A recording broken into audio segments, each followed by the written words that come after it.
Monsieur Gage, bonjour. Bonjour. Bienvenue sur notre média News. Nous sommes heureux de vous recevoir ici. Est-ce que vous pouvez, s'il vous plaît, vous présenter et nous présenter votre structure ? Oui, bien sûr, et merci beaucoup de cette opportunité de pouvoir parler des enjeux qui m'animent.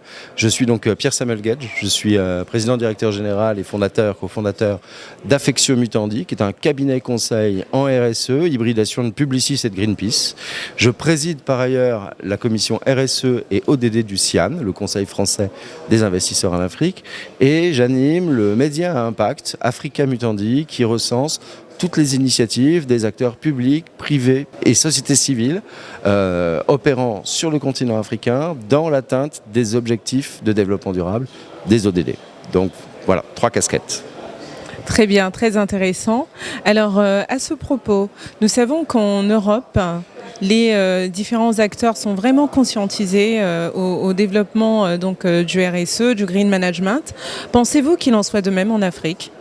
Alors oui, il en est de même en Afrique pour plusieurs très très bonnes raisons et beaucoup de faits. Le premier, c'est que les entreprises européennes sont déjà pleinement engagées sur ce sujet et en l'occurrence, quand ils définissent une stratégie RSE, ils ne la définissent pas pour spécifiquement un continent, ils le définissent à l'international.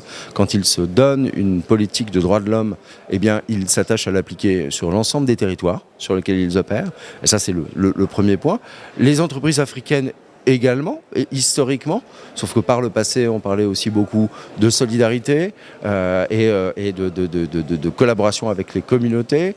Et ça fait partie notamment des spécificités des entreprises africaines extrêmement fortes, et un certain nombre sont assez à la pointe. Je pense notamment à Cofina, je pense à NSIA, bon, mais plein d'autres acteurs, je ne peux pas citer tout le monde. Très intéressant également, les patronats se dotent d'un certain nombre d'outils et de dynamiques sur ces sujets. Il y a des labels qui se créent au Sénégal, il y a des guides pour la RSE dans les PME qui sont portés par la CGECI en Côte d'Ivoire.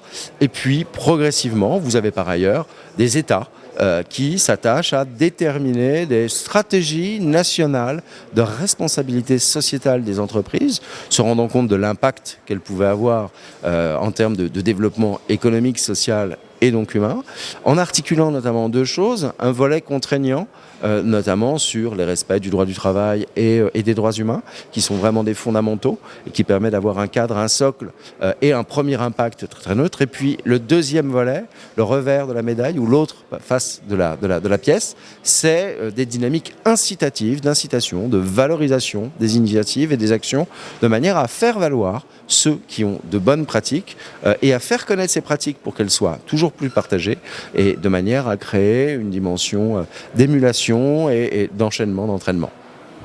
Parfait, je vous remercie pour ces quelques mots. Avez-vous un dernier message à faire passer ?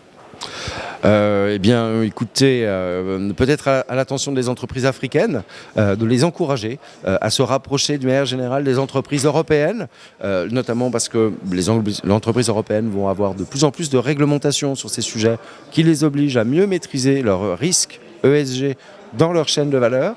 Cette opportunité, c'est une opportunité pour ces entreprises africaines de renforcer leurs liens, de développer avec leurs partenaires économiques européens des stratégies de RSE à impact.